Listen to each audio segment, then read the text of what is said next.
Maya stepped into the glass lobby of the Palo Alto headquarters, wearing a dark Armani suit that looked like armor. She had no employee badge and no plastic lanyard around her neck. The security guard moved to block her path, but then he looked into her eyes. He didn't say a single word. He just stepped aside. 14 months ago, she had left this building with her life in a cardboard box.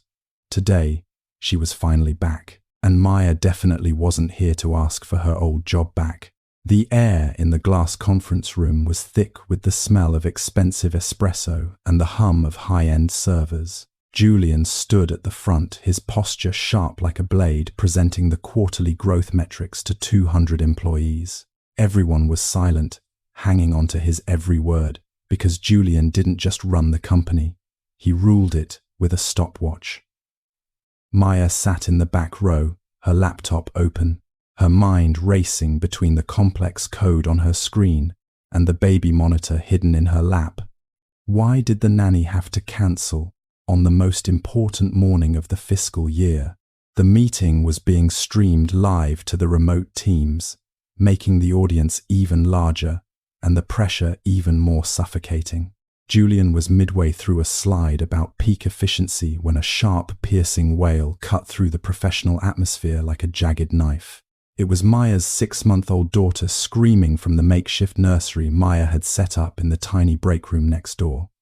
The sound echoed off the minimalist concrete walls, turning every head in the room toward the back, where Maya sat frozen.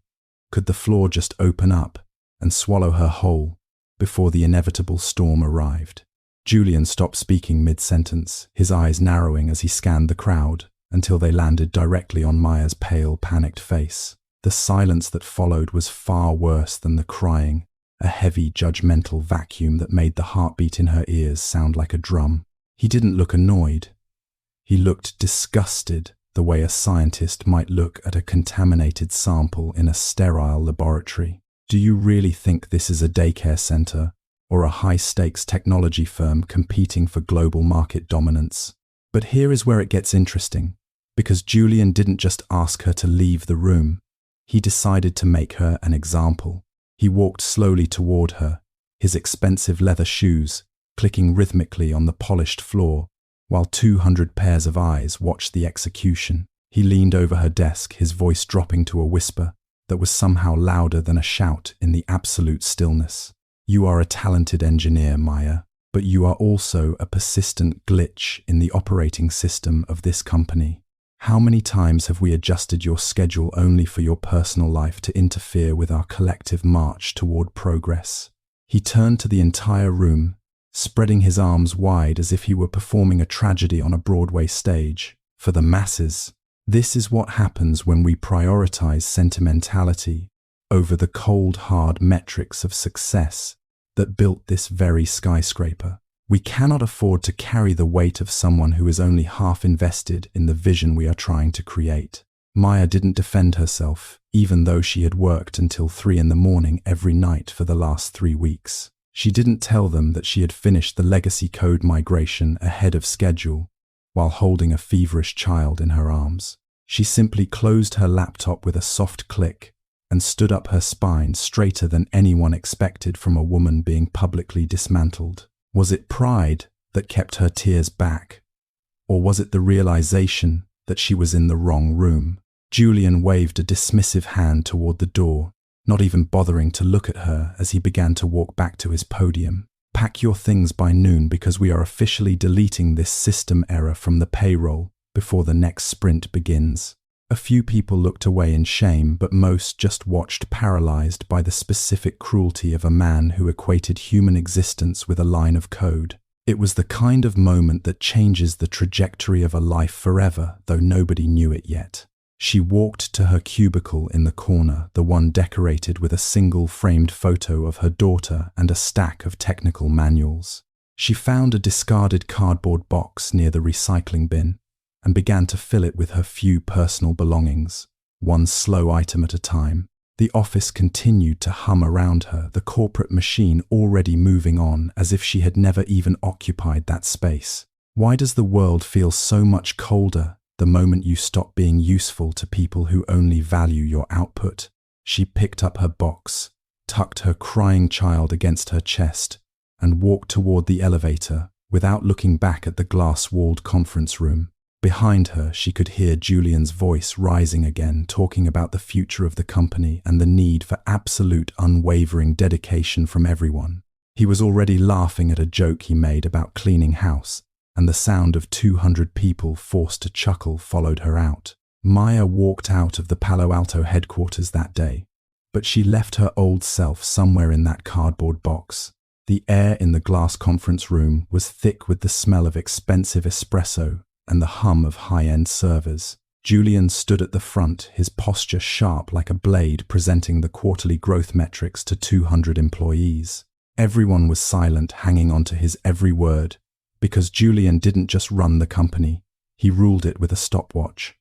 Maya sat in the back row, her laptop open, her mind racing between the complex code on her screen and the baby monitor hidden in her lap. Why did the nanny have to cancel on the most important morning of the fiscal year? The meeting was being streamed live to the remote teams, making the audience even larger and the pressure even more suffocating. Julian was midway through a slide about peak efficiency when a sharp, piercing wail cut through the professional atmosphere like a jagged knife. It was Maya's 6-month-old daughter screaming from the makeshift nursery Maya had set up in the tiny break room next door. The sound echoed off the minimalist concrete walls, turning every head in the room toward the back where Maya sat frozen. Could the floor just open up and swallow her whole before the inevitable storm arrived? Julian stopped speaking mid-sentence, his eyes narrowing as he scanned the crowd until they landed directly on Maya's pale, panicked face. The silence that followed was far worse than the crying, a heavy, judgmental vacuum that made the heartbeat in her ears sound like a drum. He didn't look annoyed. He looked disgusted, the way a scientist might look at a contaminated sample in a sterile laboratory. Do you really think this is a daycare center or a high-stakes technology firm competing for global market dominance? But here is where it gets interesting, because Julian didn't just ask her to leave the room. He decided to make her an example. He walked slowly toward her, his expensive leather shoes clicking rhythmically on the polished floor, while 200 pairs of eyes watched the execution. He leaned over her desk, his voice dropping to a whisper that was somehow louder than a shout in the absolute stillness. You are a talented engineer, Maya, but you are also a persistent glitch in the operating system of this company. How many times have we adjusted your schedule only for your personal life to interfere with our collective march toward progress? He turned to the entire room, spreading his arms wide, as if he were performing a tragedy on a Broadway stage for the masses. This is what happens when we prioritize sentimentality over the cold, hard metrics of success that built this very skyscraper. We cannot afford to carry the weight of someone who is only half invested in the vision we are trying to create. Maya didn't defend herself, even though she had worked until 3 a.m. every night for the last 3 weeks. She didn't tell them that she had finished the legacy code migration ahead of schedule while holding a feverish child in her arms. She simply closed her laptop with a soft click and stood up, her spine straighter than anyone expected from a woman being publicly dismantled. Was it pride that kept her tears back, or was it the realization that she was in the wrong room?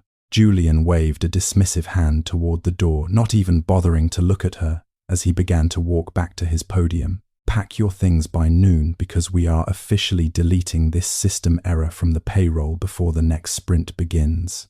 A few people looked away in shame, but most just watched, paralyzed by the specific cruelty of a man who equated human existence with a line of code.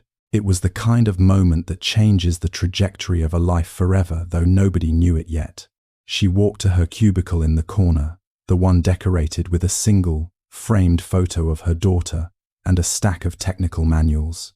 She found a discarded cardboard box near the recycling bin and began to fill it with her few personal belongings, one slow item at a time. The office continued to hum around her, the corporate machine already moving on as if she had never even occupied that space. Why does the world feel so much colder the moment you stop being useful to people who only value your output? She picked up her box, tucked her crying child against her chest, and walked toward the elevator without looking back at the glass-walled conference room. Behind her, she could hear Julian's voice rising again, talking about the future of the company and the need for absolute unwavering dedication from everyone. He was already laughing at a joke he made about cleaning house, and the sound of 200 people forced to chuckle followed her out. Maya walked out of the Palo Alto headquarters that day, but she left her old self somewhere in that cardboard box. Maya sat on the edge of her bed in a cramped San Jose apartment. The streetlights from the San Carlos intersection flickered through the thin, dusty curtains. In the crib, her daughter Lily breathed with a soft, rhythmic cadence. The room felt smaller tonight, as if the walls were closing in on them. Every shadow seemed to mock the box sitting on the kitchen counter. How could a whole career fit into such a small, flimsy piece of cardboard? She opened her banking app and stared at the glowing blue screen.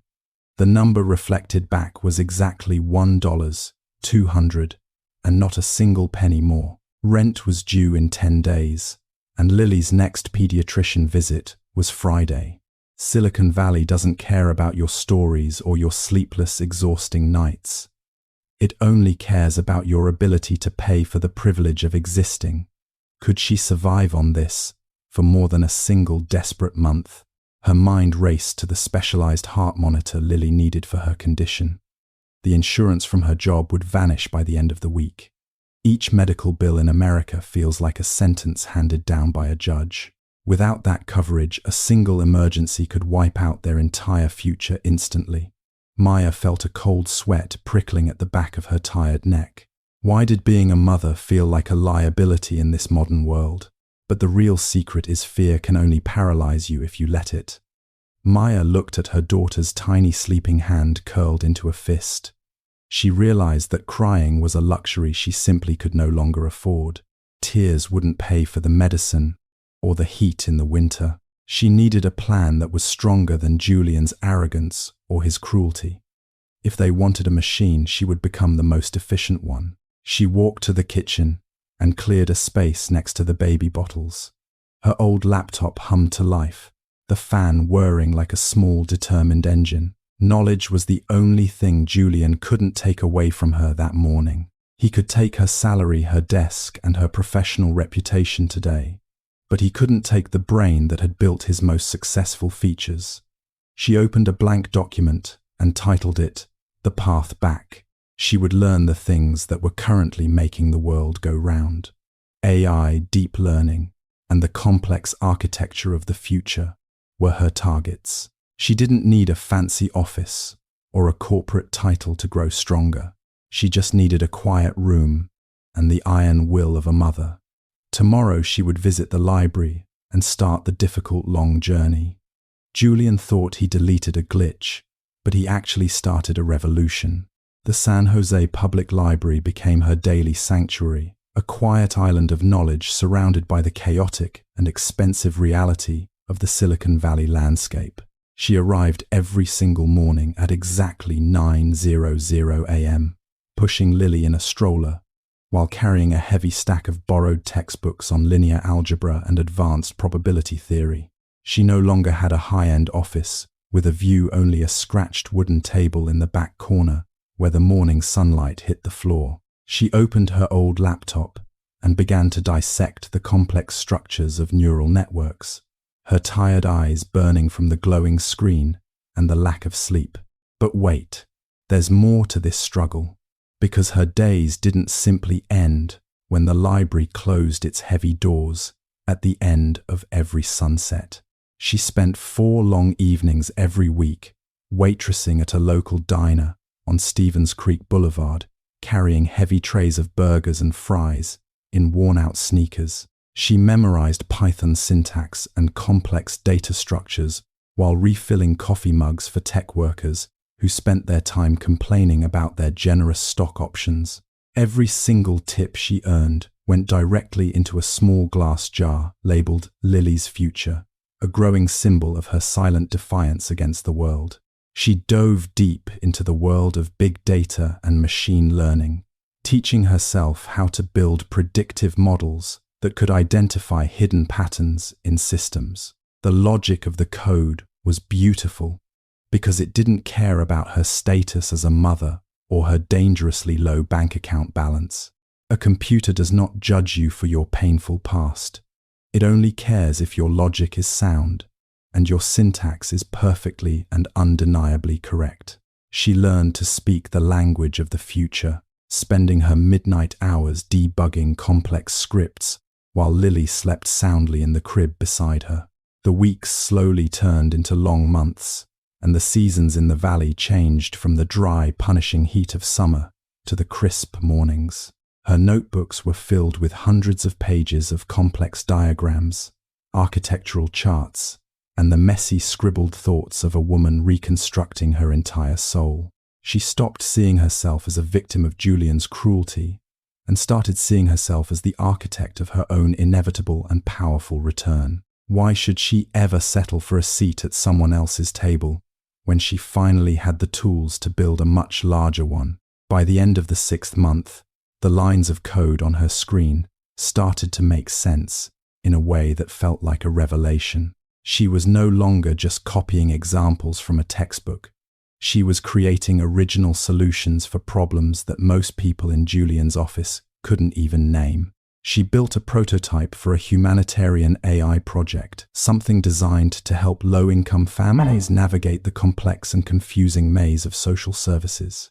She realized that her pain was a unique perspective, a data point that most engineers in their ivory towers would never be able to understand.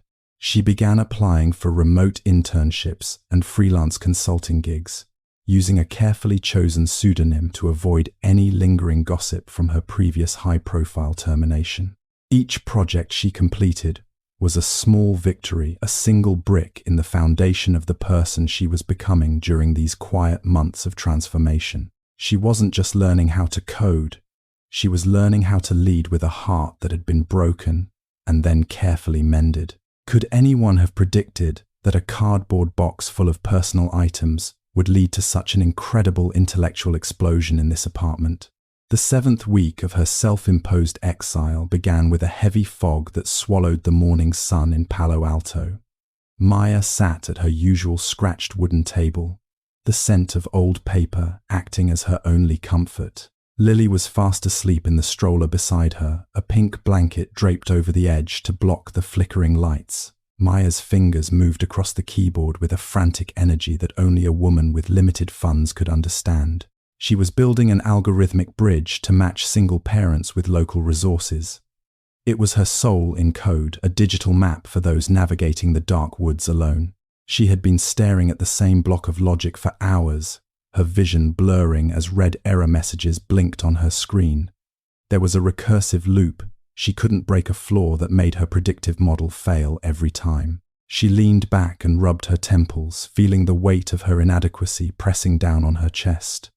But wait, there is more to this library corner than she realized.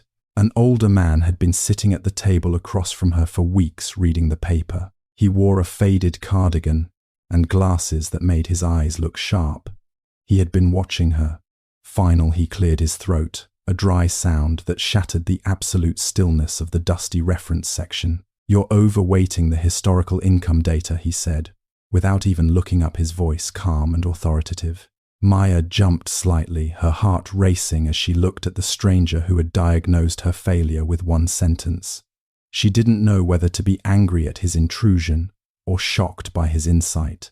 How could an old man in a library know anything about neural networks? She asked him who he was, her voice sharp with the exhaustion of 14 months of pain. He stood up slowly, his joints creaking like the old floorboards of an expensive San Francisco home.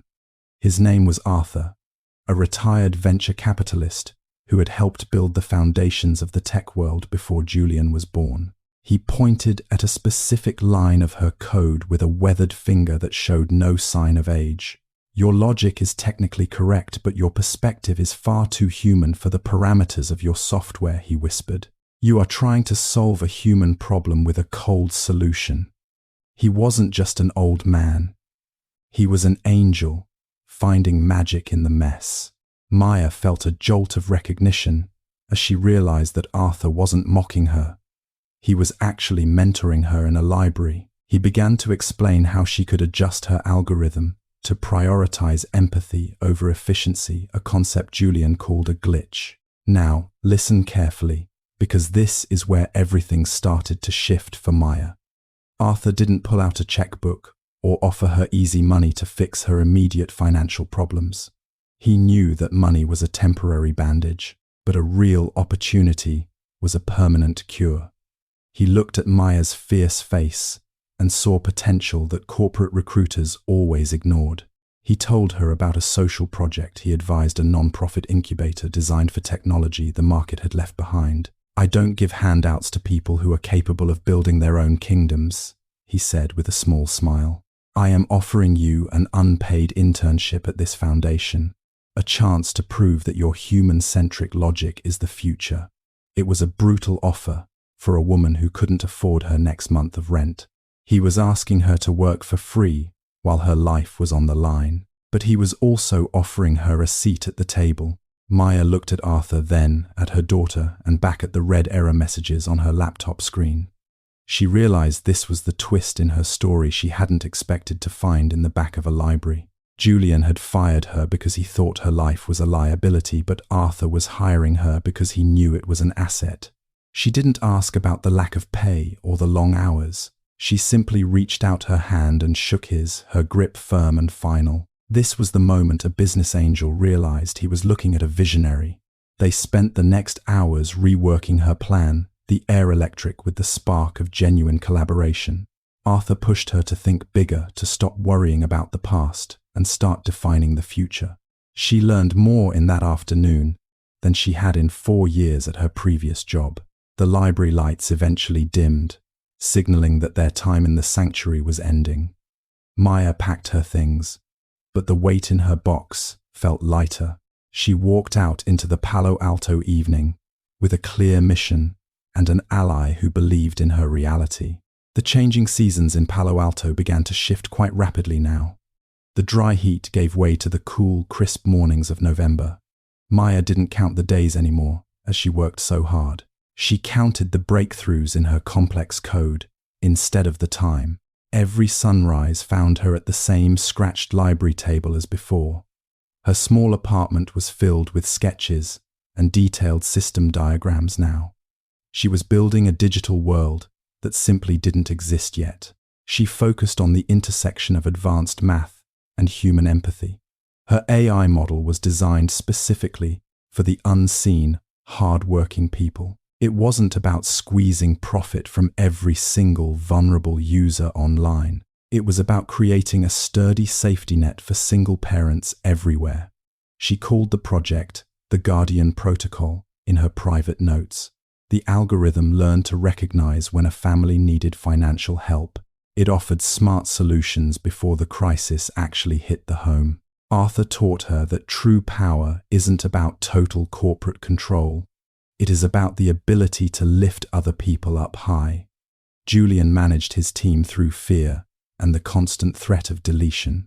Maya wanted to lead with a deep sense of human understanding. She spent hours studying organizational psychology and complex human behavior patterns. She realized that a happy engineer is always a productive one. Compassion wasn't a glitch. It was a high-performance engine for growth. But here is where the real secret started to emerge. Spring arrived with the blooming of the bright California poppies outside. Maya was no longer the broken woman in the cardboard box. Her voice had a new, quiet authority that people respected. She began pitching her project to Arthur's high-level foundation partners. They didn't see a single mother with a heavy burden today. They saw a brilliant leader with a unique and powerful vision. 14 months had passed since that brutal and public Palo Alto morning. Maya looked at her daughter, who was finally walking and laughing. They were ready for the next difficult and inevitable stage now. The quiet work in the library was finally and completely finished. It was time for Maya to step back out into the light. She had built a kingdom in her small San Jose apartment. The world was about to see exactly what she had created. The news started appearing on Maya's social media feeds, like a series of slow, predictable cracks in a high-tech dam. She sat in the library, the glow of the screen highlighting a headline about the mass resignation at Julian's firm. The company that once claimed to own the future was now struggling to maintain its own present. It turns out that when you treat your best engineers like replaceable parts, they eventually find a machine that actually values their input. Maya scrolled through the comments from former colleagues who were finally speaking out about the burnout. Why did it take a complete system failure for the world to see the rot behind the glass walls? Julian's management style was a relic of a time that Silicon Valley was desperately trying to outgrow. He believed in a culture of absolute unwavering surveillance and mandatory 80-hour work weeks. He saw flexibility for parents as a weakness and human empathy as a technical debt that needed to be erased. His internal memos, leaked by a disgruntled junior developer, spoke of crushing the competition through sheer, unadulterated exhaustion. But a team that is constantly running on empty will eventually stall out on the most important hills. Here is where it gets interesting, because the market was beginning to punish his arrogance in real time. The top-tier talent was leaving in droves, and they weren't going to the established giants with big signing bonuses. They were joining smaller, more agile startups that treated them like human beings instead of biological data points. Julian was losing the people who held the keys to his most critical intellectual property. Without those minds, his complex systems were becoming bloated, buggy, and impossible to maintain effectively. He tried to double down on his old methods, demanding even more hours from those who remained. Is it any surprise that the turnover rate hit an all-time high just as the stock price started to plummet? Maya watched this collapse from her quiet table in San Jose with a calm, detached sense of logic. She didn't feel a surge of petty happiness or a desire for a public "I told you so" moment. She felt a deep professional sadness for the brilliant code that was being ruined by such a short-sighted leader. She understood that Julian's failure wasn't just a personal one. It was a fundamental error in his administrative philosophy. You cannot build a sustainable future on a foundation of fear and public humiliation. The metrics he worshipped were actually the very things that were blinding him to the truth. Julian stayed stuck in his old, comfortable patterns, blaming the changing market and the lazy younger generation for his struggles. He went on tech podcasts to complain about the death of ambition and the loss of the hustle culture he loved. He didn't realize that the world had moved past his narrow, cold vision of what success looked like. He was like a captain, demanding his crew row harder, while the ship was already sinking beneath their feet. But the real secret is, the most dangerous place to be is in a room where nobody is allowed to tell you the truth. Maya's own project was thriving precisely because it was built on the opposite of Julian's toxic principles. She was seeing the real-world impact of her human-centric algorithms in the families her software was actually helping. Her data showed that empathy wasn't just a moral choice. It was a more accurate way to predict complex human outcomes. She was proving that you could be both compassionate and incredibly successful in the most competitive industry on Earth. The distance between her scratched library table and Julian's corner office was shrinking every single day. Reports started circulating that a major AI conglomerate was looking to acquire Julian's failing company for its patents. The buzz in the Silicon Valley coffee shops was all about who would lead the audit and determine the final price. Julian was desperate for a bailout, a way to save his reputation and his massive ego-driven ego.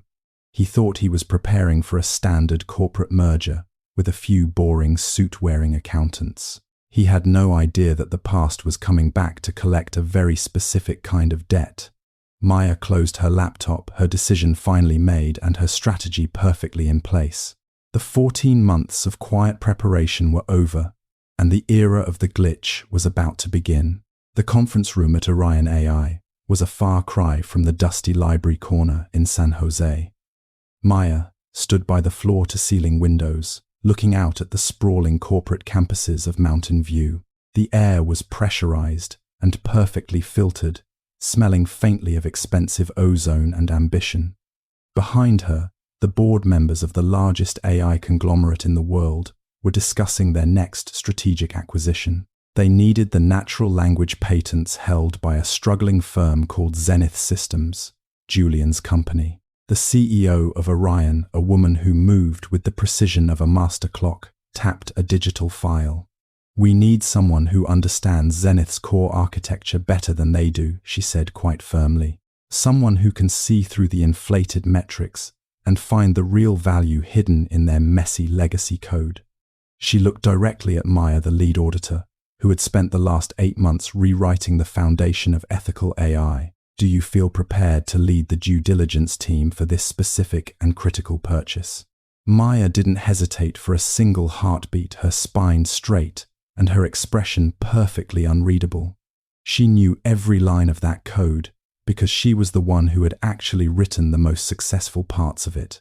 She understood the flaws that Julian had tried to hide under layers of marketing jargon and fake growth projections. But wait, there's more to this appointment than just technical skill. The board saw her as a brilliant auditor, but Maya saw herself as a debt collector arriving to settle an old account. She began assembling her team of specialists, choosing people who valued accuracy over corporate ego. They would be entering Zenith's headquarters tomorrow morning under a strict non-disclosure agreement. Julian was desperate for the cash infusion, so he had agreed to a full, unfiltered audit of his entire organization. He expected a team of grey-suited accountants who would be easily impressed by his charismatic presentation. He had no idea that the person leading the investigation was someone he had once called a persistent glitch. Maya reviewed the final briefing documents as the sun set over the Pacific. Her armor was finally ready, and her mission was clearly and undeniably defined. She wasn't going back for a simple apology or a cheap moment of public embarrassment. She was going back to determine the actual worth of a man who thought he could define her value. The elevator doors closed with a soft, expensive chime as she prepared to return to the place where it all began. Would Julian even recognize the visionary he had tried to delete from his reality?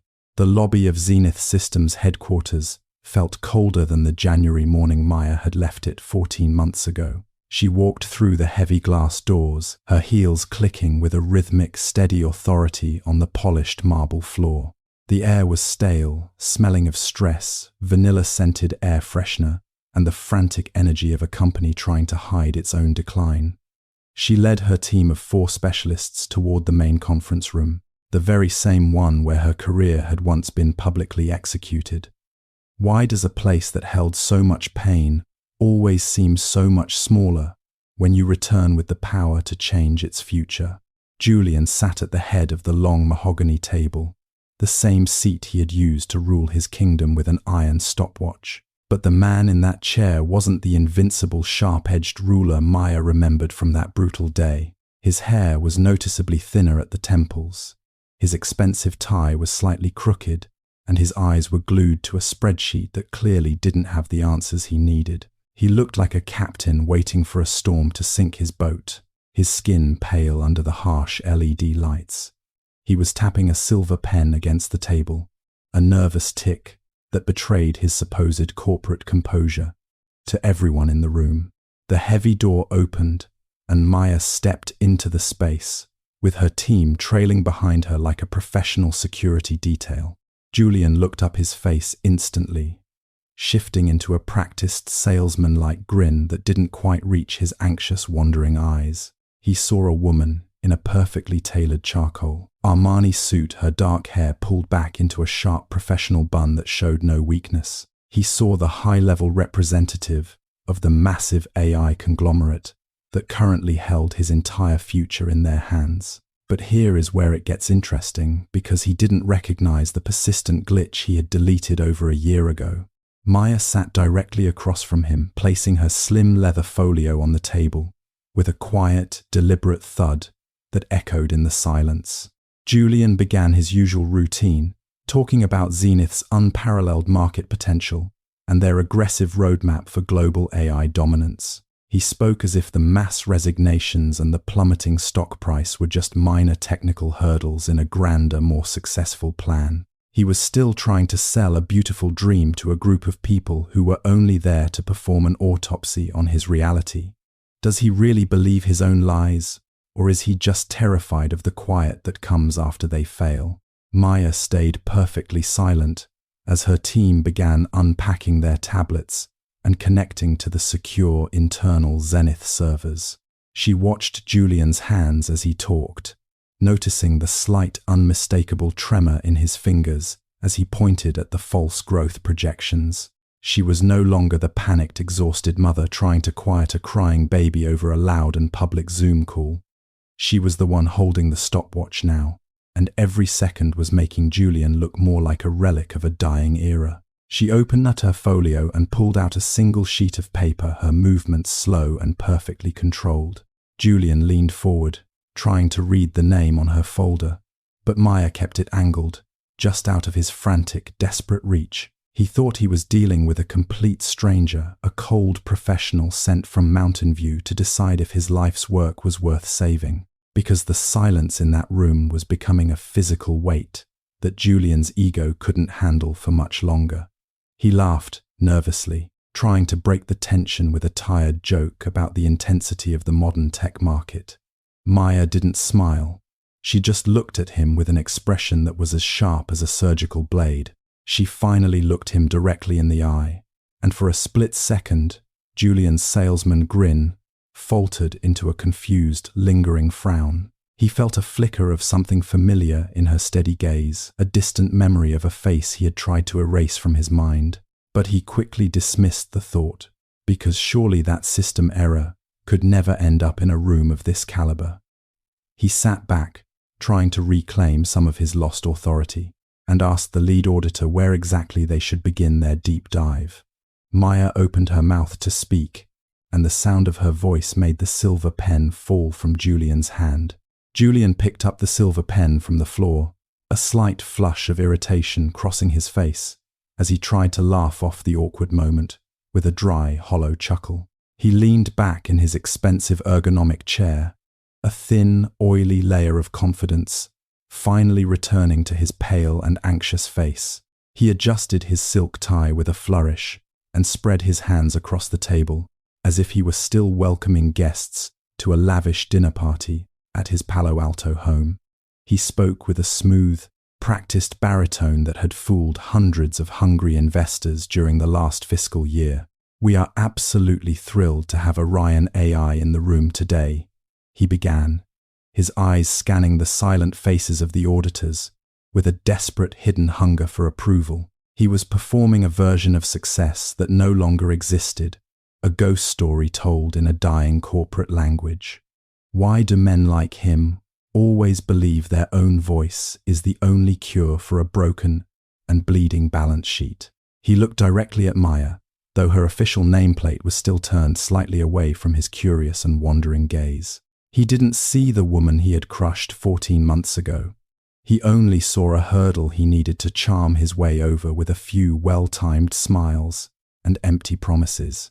"I must say, I am quite surprised to see such an intensive team sent for a routine patent audit," Julian remarked, his smile sharpening into something condescending and sharp.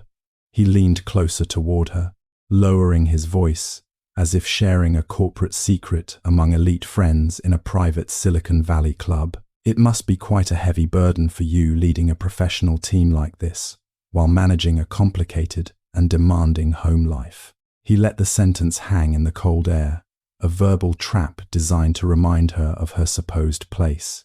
He didn't wait for her to respond, his massive ego already moving toward the next stage of his rehearsed and empty presentation. "We value the female perspective here at Zenith, even if it sometimes struggles with the high-stakes rapid pace of real technological innovation," he added, with a dismissive and arrogant wave of his hand. He laughed, a short sound that echoed uncomfortably against the sterile glass walls of the conference room.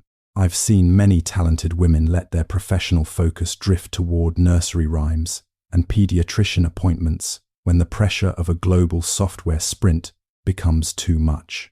Was he really trying to win her over, or was he just incapable of seeing a woman as an equal in a modern boardroom? But wait, there is more to his practiced arrogance than just his words. He pulled out a leather-bound internal report and slid it across the mahogany surface with a dramatic flourish. Our internal metrics are perfectly sound, despite the recent noise coming from the disgruntled lower levels of the engineering floor. He claimed, his voice full of a manufactured and very dangerous certainty. He looked at Maya's team, completely ignoring the cold, clinical way they were already tearing through his server architecture on their private tablets. I hope the audit won't be too exhausting for you. We can certainly slow down the technical pace if you find the depth a bit too overwhelming for a morning session. He turned his narrow attention back to Maya, his eyes narrowed as he tried to find a single crack in her stone-cold professional armor. You have a very serious and familiar quality about you, miss. Lead auditor, he said, the silence stretching as he realized he still didn't have her full name in front of him. It reminds me of a former employee we had to let go last year. She had that same stubborn, unrefined energy that didn't quite fit our elite corporate standards. He shook his head with a fake theatrical sigh that lacked any real warmth. She thought being a mother was a full-time job that entitled her to special treatment in a billion-dollar firm. Do people like Julian ever realize that their cruelty is actually their greatest technical failure? He began to describe the visionary leadership he had provided during the last crisis, using a series of buzzwords that had lost their meaning months ago. He spoke of hyper-growth and synergistic alignment while the room watched his actual data bleeding out in real time on the digital monitors. He was a man drowning in his own propaganda, still convinced that he was the only hero of the Silicon Valley story. He even leaned back and checked his gold watch, as if Maya's team was wasting his valuable time. I have a high-level board meeting at noon, so let's try to keep the questions simple and avoid getting bogged down in the sentimental details. Julian took a slow, deliberate sip of his black coffee, his eyes still wandering toward the door as if he expected a standing ovation to arrive. He was so confident in his own superiority that he hadn't noticed the way Maya's team was perfectly and silently synchronized in their work. They weren't looking at his colorful slides. They were looking at the evidence of his professional negligence. Now listen carefully to this part, because Julian was about to learn exactly what happens when that messy human emotion returns with a master's degree in cold, hard justice. Julian walked to the window, looking out at the parking lot, with his hands behind his back, completely unaware that his kingdom was already gone. Success requires a specific kind of purity, a total detachment from the messiness of human emotion, he preached to the silent room. Julian finished his sentence about purity and took an arrogant sip of his coffee. He was waiting for Maya to nod and agree with his cold corporate philosophy. Instead, she leaned forward and placed her hands flat on the mahogany table. The room was suddenly so quiet that the hum of the air conditioning sounded like a roar. Maya looked Julian directly in the eyes, her gaze as sharp as a diamond. "Tell me, Julian," she said, her voice dropping to a dangerous steady level, "do you still believe that a mother is just a persistent glitch in your operating system?" Julian froze with the coffee cup halfway to his mouth, his eyes widening in total confusion. He searched for the face he had tried to erase 14 months ago. The expensive suit and professional bun had blinded him to the truth for the last hour. But that voice was unmistakable, a sound from a day he thought was buried. 14 months ago, you stood right here and humiliated me in front of 200 people, she continued. You told me that my life was a system error that needed to be deleted. The silver pen Julian had been holding finally slipped from his numb fingers and hit the floor with a sharp metallic clang. He tried to speak, but his throat felt like it was filled with dry sand. "Maya," he whispered, his voice cracking and losing its practiced authority. The board members from Orion AI exchanged a quick knowing look, but remained silent. They had already seen the evidence, and now they were watching the final execution. But here is where the information takes a sharp and final turn. Maya didn't just come back to remind him of his cruelty. She came back to deliver the verdict. She pulled a blue-bound folder from her folio and slid it across the table. "I wasn't just auditing your code, Julian," she said, her expression colder than the glass walls. "I was auditing your character and the toxic culture you built on a foundation of fear. Zenith Systems is being acquired today because your best engineers left, and your stock is worthless," she announced. "The patents are the only thing left of value, and I wrote the most important ones before you fired me." She paused, letting the weight sink into his collapsing ego. "The board has reviewed my findings on your pattern of ethical violations and administrative negligence." Maya stood up, her posture straighter than any machine Julian had ever built. "The acquisition goes through at noon, but your contract is terminated. As of this second," she said, with a finality that echoed. "You wanted a system without glitches, Julian. Well, the system just cleared you out." Julian looked down at the folder, his kingdom gone and his pride shattered as the woman he dismissed walked out as the architect of his end. Julian's face was a map of total unfiltered shock. The silence in the conference room was no longer professional. It was clinical. The board members of Orion AI sat like statues, their eyes fixed on the man who had just lost everything in a single quiet sentence. He looked at his desk, his mahogany empire, and finally back at Maya. Was he waiting for her to laugh, or for the world to simply stop spinning? But here is where the situation becomes truly unforgettable. Maya didn't walk away immediately after delivering the final blow. She didn't savor the moment with a petty smile or a rehearsed speech about revenge. Instead, she reached into her slim leather folio and pulled out a small rectangular slip of paper. It wasn't a court summons or a legal notice. It was a personal check from the Maya Sterling Foundation for Social Tech. Julian stared at the check as if it were a strange prehistoric artifact. He didn't understand why the woman who just destroyed his career was offering him money. "What is this, Maya?" he managed to choke out, his voice a pathetic ghost of its former self. "Is this some kind of sick public joke to you?" His hands were shaking so hard that he had to grip the edge of the mahogany table just to stay upright. Maya leaned in, her voice calm and remarkably gentle for the words she was about to say. "Do you remember Sarah from the engineering floor?" she asked, her eyes never leaving his pale face. "The girl who sat 3 rows behind me during that all-hands meeting 14 months ago."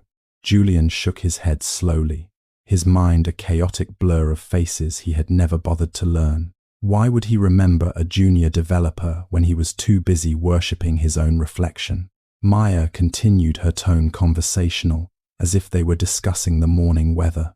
"Sarah filmed you that day, Julian. She filmed every second of your speech about glitches and system errors while my daughter was crying in the next room." The room seemed to get even colder as the memory of that cruelty flooded back. "She posted that video to LinkedIn and Twitter before I had even finished packing my cardboard box." Now listen carefully to this part, because that video changed the digital world faster than any algorithm Julian had ever designed. It didn't just go viral in the tech community. It became a global symbol of everything wrong with modern corporate culture. Tens of millions of people saw your face, Julian. They saw your stopwatch and your silk tie, and they saw exactly how much you hated the humanity of your own employees. Investors pulled out, talent fled, and the Zenith brand became toxic overnight. But while the world was busy tearing Julian down, they were also building Maya up. Thousands of messages of support flooded her inbox from people who had experienced the same cold, calculated dismissals. Venture capitalists, who actually valued character, reached out to her with open checkbooks. They didn't see a system error. They saw a leader who had endured the fire and come out stronger on the other side. That viral video was the accidental pitch deck for the foundation that eventually bought his company. Maya slid the check across the table until it rested directly in front of Julian's numb, frozen fingers. "That video earned my foundation millions in support and exposure," she explained, her gaze as steady as a surgeon's. It allowed me to hire every single engineer you drove away with your 80-hour work weeks." She paused, letting the irony sink into his shattered ego. "I consider this your acting fee, Julian. You played the villain so perfectly that you funded my entire future." Julian looked down at the amount on the check, his eyes stinging with a shame he had never felt before. He had spent his whole life trying to be the smartest person in the room, only to realize he had been a tool for someone else's success. He realized that Maya wasn't there to hurt him. She was there to show him that he was finally and completely irrelevant to the story. How does it feel to be the person who accidentally built the throne for the woman you tried to destroy? Maya stood up and adjusted her suit jacket, her movements precise and full of a new, authentic grace. "Thank you for the push, Julian," she said, her voice echoing in the sterile room one last time. "I never would have found the library if you hadn't shown me the door." She didn't wait for a response, and she didn't look back at the man who was now just a ghost in a glass building. Maya walked out of the conference room, leaving the check behind as the final payment for a debt she no longer carried. Maya turned away from the door Julian had just used for his final exit, her eyes scanning the room where 200 people were still holding their breath. She didn't walk toward the oversized mahogany desk or the leather throne Julian had occupied for so many years. Instead, she stood right in the center of the room, on the same level as the engineers and developers who had spent months terrified of making a single mistake.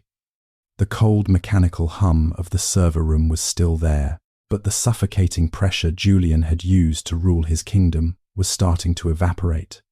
Why do we build these massive glass monuments to success if they only end up feeling like transparent prisons for the people inside? She looked at the faces of the senior developers, men and women, who hadn't seen their families for dinner in weeks because of Julian's mandatory sprints. She saw the exhaustion in their eyes and the slight tremor in their hands as they waited for a new commander to start barking orders about peak efficiency. "I know exactly what you are thinking," Maya said, her voice warm and remarkably steady in the absolute stillness. "You are wondering if the new management is just a more expensive version of the old cruelty." She paused, allowing the honesty of the moment to settle into the collective consciousness of the room.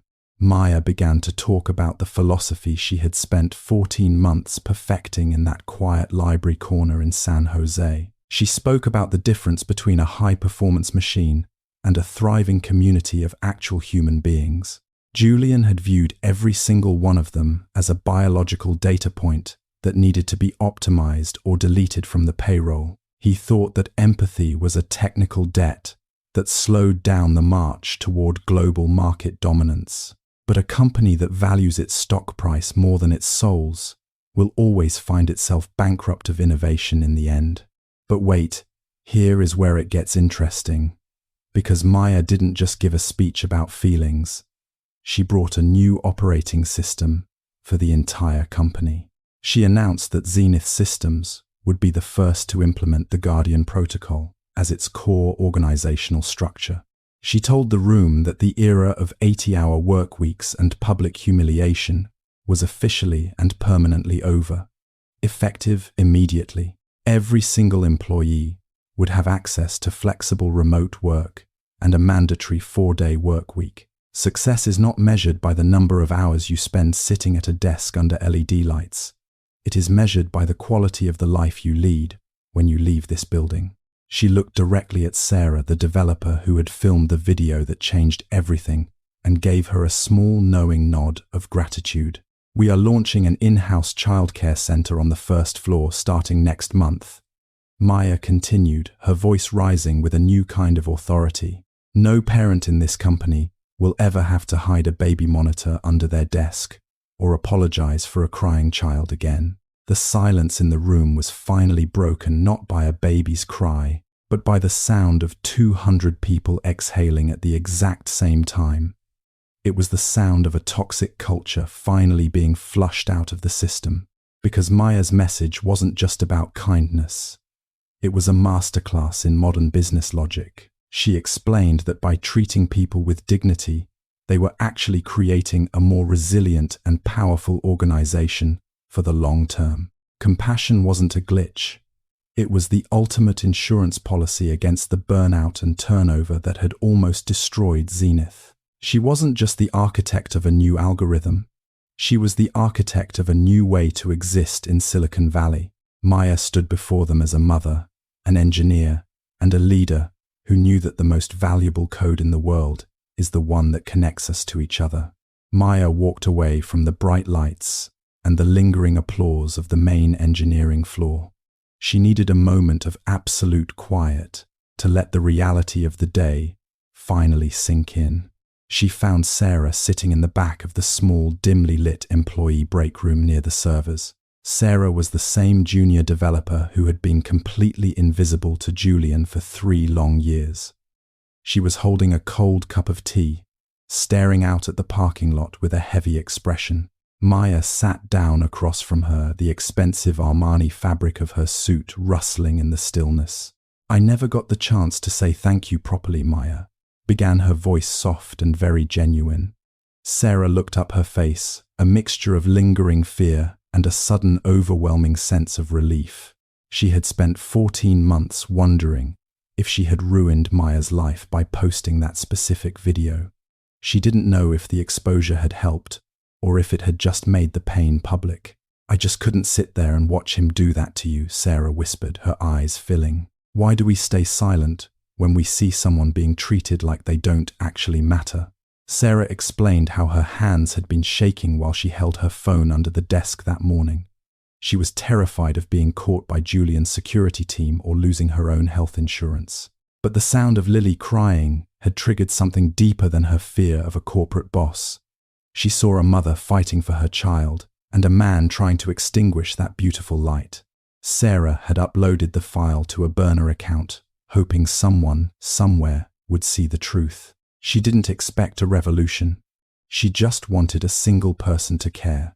But the real secret is Sarah had almost deleted the video 3 times before she finally hit the post button. She was worried that the world would side with Julian's cold logic about productivity and efficiency metrics. She feared that people would see Maya as the problem instead of the victim of a toxic culture. "I thought I was just throwing a stone into a very dark ocean," Sarah admitted, quite sadly. "I didn't think the ripples would actually bring you back here today in that suit." It was the confession of a woman who didn't know her own power. Maya reached across the small table and placed her hand over Sarah's cold, trembling fingers. "That video didn't just expose Julian," Maya said, her gaze steady and full of a new healing warmth. "It showed me that I wasn't alone in that room, even when it felt like I was." She explained how the global support had given her the courage to visit that library every morning. Sarah's small act of defiance had been the foundation for the Maya Sterling Foundation and the protocol. Could a 30-second clip really be the bridge between a tragedy and a brand new beginning? They sat in the quiet break room for a long time, the weight of the past 14 months finally lifting. Maya realized that she had been carrying a version of Sarah in her mind during every late-night coding session. She wasn't just working for Lily anymore. She was working for every invisible person who had ever taken a risk. "You're not a junior developer anymore," Sarah Maya said with a firm, professional smile. "I need people with your kind of courage to lead the new ethical AI division." The past was finally forgiven, and a new partnership was born in a quiet kitchenette. The sun was starting to set over the Santa Cruz Mountains as Maya pulled her car into the driveway of her new home. This wasn't the dark corner of San Jose with the flickering streetlights and the constant hum of the intersection. This was a quiet, tree-lined street where the air smelled like jasmine and fresh-cut grass instead of exhaust fumes and desperation. She stepped out of the car, her heels clicking on a clean driveway that she actually owned. She adjusted her charcoal suit one last time, but the armor felt different now that the war was finally over. Why does the world look so much brighter when you are no longer fighting just to exist? She opened the front door and was immediately met by the frantic, joyful pitter-patter of tiny feet on the polished hardwood floor. Lily, now 14 months older and vastly more confident, came charging toward her with a gap-toothed grin that outshone any boardroom light. Maya dropped her leather folio on the hallway bench and scooped her daughter up, burying her face in the toddler's soft, sun-warmed hair. The Armani fabric was expensive and sharp, but it was absolutely nothing compared to the tactile weight of a child who was safe and healthy. This was the only metric that truly mattered to her in the end. Maya walked into the kitchen, a space that was large, bright, and filled with the promise of a long, peaceful dinner. She glanced at her phone sitting on the marble counter, but she didn't check her banking app, with a knot of cold fear in her stomach. The insurance was active, the bills were automated, and the Lily's future jar was no longer a desperate, empty hope. It was a living reality. She remembered the nights when $1.200 was her entire world. A thin line between a home and the street. How many other mothers were currently staring at a blue screen and praying for a miracle they didn't think would come? But here is where the true profit of the journey revealed itself. Maya looked at the bookshelf in the living room, where a few borrowed library books on advanced AI still sat. They were small reminders of the scratched wooden table and the dusty reference section where her transformation began. Arthur's mentorship hadn't just given her a high-level career. It had given her back her dignity and her authentic voice. She wasn't just a survivor of Julian's toxic culture. She was the person who had rebuilt it into something human. Knowledge was the primary weapon, but love was the only reason she had learned to use it so effectively. She thought about the personal check she had left on the mahogany table for Julian earlier that afternoon. It was a final, graceful closing of a chapter that had almost broken her spirit 14 months ago. By paying him an acting fee, she had stripped him of his power to ever be a villain in her life again. He was no longer a monster to be feared, just a man who had accidentally funded a revolution through his own short-sightedness. Why do we give so much power to people who cannot even see the value of a single human life? Maya carried Lily to the large window that looked out over the neighborhood park in the golden hour. She watched the other parents pushing strollers and kids playing on the grass as the evening light turned the valley to gold. For the first time in over a year, she didn't feel like a glitch in a cold, unfeeling corporate system. She felt like the architect of a new world, where being a mother was a strength instead of a professional liability. Her 14-month exile was the most expensive education she had ever received, but the graduation ceremony was happening right now in this quiet room. She sat on the sofa, still holding Lily close, and let the quiet of the house wrap around them like a warm blanket. The corporate battles and the intense late-night coding sessions were finally behind her, replaced by the soft breathing of a happy child. She had returned to the place she left, but she had come back as someone the old Maya wouldn't have even recognized. The system error had built a masterpiece, and the primary investor was currently falling asleep in her arms. This wasn't just a victory over a boss. It was a victory for every person who had ever been told they didn't belong. Maya Sterling's journey wasn't just about a corporate acquisition or a fancy Armani suit. It was about reclaiming a soul that a cold and unfeeling world had tried to measure with a stopwatch. Julian saw a mother as a broken piece of equipment that was slowing down his high-speed machine. He never realized that the very thing he called a glitch was actually Maya's greatest source of power. How many people are currently sitting in sterile offices feeling like they are just a line of code waiting to be deleted? In the fast-paced landscape of Silicon Valley, we are often taught that our value is tied directly to our business cards. We are told that being efficient is far more important than being human in the pursuit of dominance. But Maya proved that true innovation requires more than just high-speed processors and complex neural networks. It requires a heart that actually understands the daily struggle of the people who will eventually use the software. If you build your empire on empathy, you aren't just creating a product. You are building a community that lasts. Some might call Maya's return to Zenith Systems a form of perfect and calculated revenge. But if you look closely at the check she left behind, you see something much more graceful than anger. Julian's own culture of fear and exhaustion was the thing that pulled the trigger on his career. Maya simply stepped into the vacuum he created with her own brand of quiet and steady competence. She showed the world that kindness isn't a professional weakness in a competitive market. In fact, it is the most sustainable and powerful business strategy we have ever seen. Those 14 long months in the public library weren't just a time for learning advanced Python or AI architecture. They were a necessary period of healing and internal reconstruction for a woman who had been publicly dismantled. Maya turned her humiliation into a private masterclass in resilience and the power of grit.